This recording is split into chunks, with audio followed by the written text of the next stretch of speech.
Hello again. Okay, so here we are. I am drinking my coffee and I have prepared another canvas for season 1, episode 5 of the Bob Ross Joy Painting Show so that I can try again. I've definitely learned some things on the fly, or at least with the way I'm painting. If you haven't checked out one of these before, I am on a quest to use up my craft paint, which is acrylic craft paint of all different persuasions, mainly these 3 Apple Barrel, Folk Art, and Palmer paints that I have lying about. On my last one, I got the body count was 5 bottles empty. On this one, it's mostly green painting, so I get to make a dent in my greens. Is Bob Ross using any green? I think he's using phthalo green, and that's it. And mixing the rest. On his palette, it looks like he just has for this episode, he just has a giant blob of phthalo green and a giant blob of titanium white. I used up my big bottle of white last time with the winter painting. So I have a little bottle. I think I have another little bottle over there too. I might have to get it at some point. We'll see. But I have a ton of different greens. And part of this is helping me learn more about just painting, which, you know, should be tough because I'm not using the right kind of paint, obviously. He's using oil paint, I'm using acrylics. But some things I learned that I agree with him. I'm looking because I can't find it. So having some kind of box or something that you can just beat your brush in, regardless, just getting it dry when you need it to be dry. I am not used to working with bigger brushes. I'm used to working with tiny brushes with miniature paint, so that's been a lot harder to get these bigger brushes dry. Oh, the body count of my brushes too is pretty large. So I am also going through my cheaper brushes and slowly destroying them. Not slowly, they actually get destroyed pretty fast. So I'm down to 1. This is my 1.5 inch, and this Artist Loft, which is still holding on for right now, though most of my Artist Lofts are gone at this point, 1 inch. I had to order more of these brushes because I don't have them. A good fan brush. I have learned that if you're going to use a fan brush, do not skimp on it at all, like even slightly. Like, these are delicate enough that they die really fast. This is I can't tell because it's Cursive Robert Simmons, maybe? I don't know. This one is holding up really, really well. It's doing the job it needs to do, so it is my only fan brush right now. Oh, no, that's a lie, actually. I do have this one left. I might give this one a try. It's about the same size, though. This is a Royal Soft Grip Go, so Royal Langernickel, which the Royal Langernickel brushes are some that I'm really enjoying. I have a few. This one, I think, is So example, this is a Royal Langernickel. These brushes have been really good, as well as mop brushes. I am learning, so I'm not just watching Bob Ross, right? I'm watching a bunch of tutorials, reading a lot of books about painting, taking a few classes, and I watched one artist who's like, okay, you want to make your acrylic look better or blend better, use these mop brushes. And this one is okay. This is a Royal Langernickel Soft Grip something or other. This is 3/4 inch, it doesn't really matter. This is also a Royal Langernickel. This is a Moderna. This one is amazing. Oh my gosh. If you watch my last one, I started using this to try it out, and it was really great. It just takes a very light touch. You don't need to like slop it in there, I guess, unless you want to, but this was, I really like this one. So added that to my arsenal, of course, because I have, you know, palette knife. I have a few different ones, and an array of finer brushes to use too. I think, just taking a look, I do have this slightly weirder fan brush. I don't know if it's supposed to be one. This is it just says 5/8. I actually don't know. That's it. Like, I have no idea who made this brush. I'm going to bring this one out as one to possibly destroy them. Because as I'm trying brushes and learning about the different types and reasons why you might want them, but I destroyed nearly all of my stipple brushes last time, which were all these really, only have a couple of these left, these really Contemporary Crafts Fat Chubby brushes. So I only have a couple of these left. I have this one and I think one more. But I'm not going to squirt all my colors out on the palette like I did last time. So for what he's doing, I've learned I need to really keep my acrylics dry, which kind of sucks because then I can't use blending medium or a wet palette for how he's doing it because they go too fast or, they stay too runny. And a lot of what he does, like the paints are really thick and for the most part dry. Other things, of course, which it doesn't matter what kind of painting you're doing, a fine mist. And you can get a couple of these really, like I got 2 of these for $5 on Amazon. You can get bigger ones that are a bit more expensive, but these are perfect. Also, there's no paint in these or anything else. So if I freak out and need to drink something really quick, I don't accidentally drink my water. That's a whole nother thing. But okay, so it's mostly green, so I have a ton of green, so I'll be putting those on the palette as I decide exactly what to do. He does use a lot of yellow, too, and we know, at least in the first few, I went through that yellow pretty fast, but I have lots of yellow yet, so, okay, you two can't fight. That's not going to be allowed. No fighting. Sorry, the dogs have decided to beat each other up. And Quibble, the tiny dog, will beat up the giant Puggle, and the Puggle will come running and hide with me when he wants to be safe. Are you coming back? Because they both just jumped out of my chair. Okay. I did hit record. Let's make sure we're not having a fail. I had so many fails that night just with painting and streaming, and we're hoping next Wednesday goes better for the live stream. But yeah, here we go.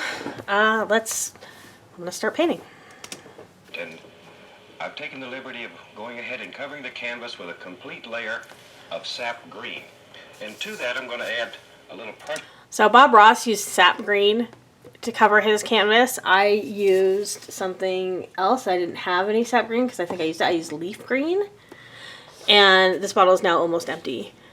But that's what I used. I used this apple barrel leaf green or plaid. I mean, it's apple barrel colors, plaid. I forget which one is. I think maybe that's the brand is plaid and apple barrel is the thing. I don't know. But then, that's apple barrel. Folk Art is by Plaid too, so maybe they're all Plaid brands. Oh, it doesn't say Plaid on the Palmer Paints one. I have a few others. It doesn't matter. I use leaf green, if you're curious.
So this is the first one I'm actually kind of happy with. Kinda. I mean, there's definitely some things. I had a few problems happen. My tree does not look as nice as his did, but yeah, you know, it's progress. Progress is good. Well, I hope you enjoyed this, and thanks for following along.